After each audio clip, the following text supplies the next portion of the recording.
raised in Christian Science, so I had a metaphysical bent. Got involved in charismatic Christian churches and kind of went that way for a while, and then took an Avatar course and said, life is not what I thought it was. And then I came to Unity. The reason I came was Susan Dempsey had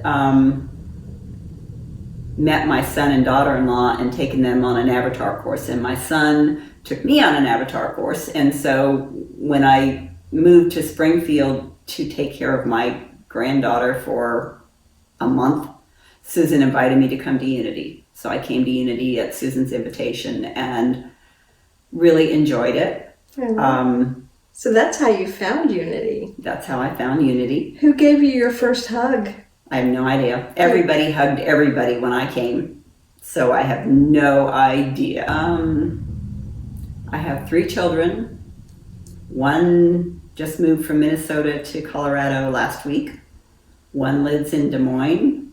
He lived in Springfield when I moved here, and then after he was in the Army, so he went back to K-State, got his degree, and moved to Des Moines. So that's where my and the third one is in Wichita.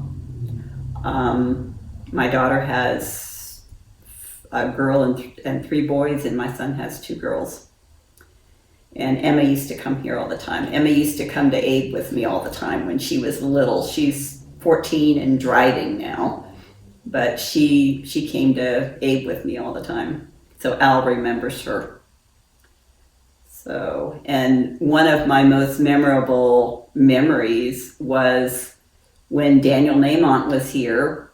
In between services, he was in Fellowship Hall, and he was dancing with my granddaughter when she was between 18 months and 2 years old. And he was dancing with her, and it was so cool. And I was like, you're going to make such a great dad. And at that point, he had been through some stuff, and he figured he was never going to have a family. And so it's been just really fun to watch him now having a son and giving up being on the road a lot to be home with his son, and then coming in when he did a concert with his wife's jewelry, which is fabulous, and seeing the progression, but knowing when I saw him dance with my granddaughter that he was going to be such a good dad, and telling him that, and him saying, no, it's not going to happen for me. But that was just such a good memory, because he's such a neat guy. Oh, I love it. And it did happen. That's so great. It was so cool. So what is something about you that most of the people here might not know? I graduated from Flagstaff High School. I lived with an aunt for 2 years. I was born in Delaware. And then I went to Flagstaff and lived with an old maid retired school teacher aunt for 2 years. Graduated from Flag High. Went back to Delaware, moved to California for 1 semester of college. Didn't like college, didn't like California, went back to Delaware. Went to New York City, lived in Brooklyn for a year and Manhattan for a year, and then moved to San Diego, moved to Northern California, married a Kansan and got stuck in Kansas for 20 some years. Came over to Missouri for supposed to be a month babysitting, basically ran away from home, and I've been here ever since. So I did some modeling at art shops and a couple of school classes and that kind of thing. One of them was at a nursing home for life drawing classes. And I got enough money that I had $40 in my boot, and I took off from San Diego and hitchhiked to New York City.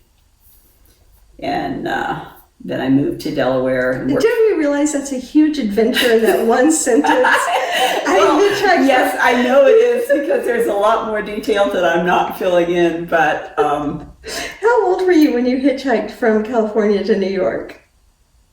I was 20. Wow. So, yeah. We stopped at my dad's in Pennsylvania. The people that picked me up ran out of money, and they were headed for Maine. and they ran out of money in Denver, and I had enough money to get us to Kentucky, where some of them were from, and that they gave us enough money to get further down the road. We stopped at my dad's, and he gave us enough to get to New York, and I had a little bit of money in my bank account, so I got them to Maine, and my mom came up and moved me to Delaware, and I worked for the summer. Nice. And then halfway through the summer, I realized that I was pregnant, and my mom didn't know it, and she fired me, and so my dad had given me a couple $100. I bought a car and moved to San Diego. And so my son was, my firstborn was born in San Diego. And then I moved to Crescent City, and lived in a tent for a summer. And then went back to San Diego for a couple of months. And then moved to Sebastopol for a month. And then went back to Humboldt State, to Humboldt, Arcata, Northern California. Lived in a tent for a month in the rain.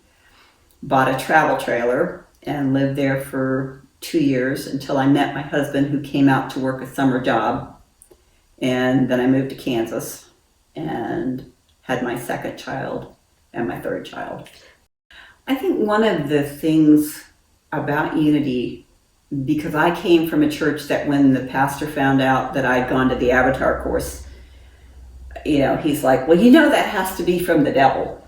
And Unity doesn't set those kind of boundaries and limits. They let you explore, and they let you ask questions, and it's a very open environment. I've been going to the Abraham group since Terry Laird started doing it, probably within a year after I started coming here. And connected because of that. I go to a law of attraction group that I met people that were like-minded. So it's being able to explore spiritual aspects from any perspective that you want to explore it from, and not being judged or condemned for it. So that's one of the things I like about Unity. And there's a lot of people here that have those kind of mindsets, that look at different things, read different books, share different experiences. One of the things that was kind of interesting, I was in a small group with Carrie Klugler, mm-hmm. and she shared that she had found some toning with chakras that we did in the small group. And so I kind of got to know her, and I was talking to her, and she had watched the Rewired series from Gaia, from Joe Dispenza. And so we, just people, we have common interest. And then I was talking to her about, because Wendy Fredrickson had given me a copy of Lord of the Rings for Christmas or my birthday. And so I said something to Carrie, and Carrie says, oh, I'm like the biggest fan of Lord of the Rings. We've watched it multiple times, and know the history of how it was made and everything, and just like the idea of the fact that in Hobbiton and all of the writings about the hobbits, there's always the aspect that there's good, and we can look for the good in people, and we can expect the good in people. Even in the worst of people, even Gollum fit into the goodness and the plan of expanding the goodness. And just, it's fun when you have people that understand things from that aspect, and you can sit and, talk about just all kinds of different things that you wouldn't. A lot of people watch Lord of the Rings, but they don't see it from that perspective. And it's just really neat to have people that you can talk to about things like that. Absolutely. So, why should someone come to Unity? Well, we just had a girl walk in the other day, Sunday, and I was talking to her after class, and ended up talking her into going and picking up her kids, because I came down, introduced her to the kids in the Sunday, to the woman that's doing the Sunday school, and then I introduced her to the nursery worker for that day, and she went and got her kids, and after service she gave me the greatest hug. Thank you, because she got to come to the service, and she said that her sister kind of said she might be interested, and she's been going by and thinking about coming, but just hadn't made it, and that was her first Sunday, and she really just flowed right into it. And so you get to meet people that are interested in the earth and in learning how to accept people interculturally, and you're meeting people from different cultures, and it just is a good place to be, and seeing it unfold is just really cool, and knowing that there is only one presence and power in the universe. And I can remember talking to Harry Sparks one time, and he was like, well, the Buddhists have their God and the Hindus have their God. And I got right in his face. And I said, Harry, there's only one God. And, it isn't they have a God and we have a God and they have a God. There's one.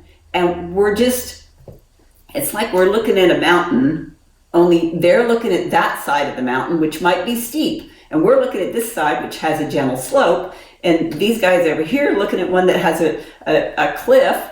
And so we're all looking at it from a different perspective, and we see it differently, but there's only one mountain, there's only one God. And beautiful. And it's just, when you realize that, then we're not all different. We are united. We are unity.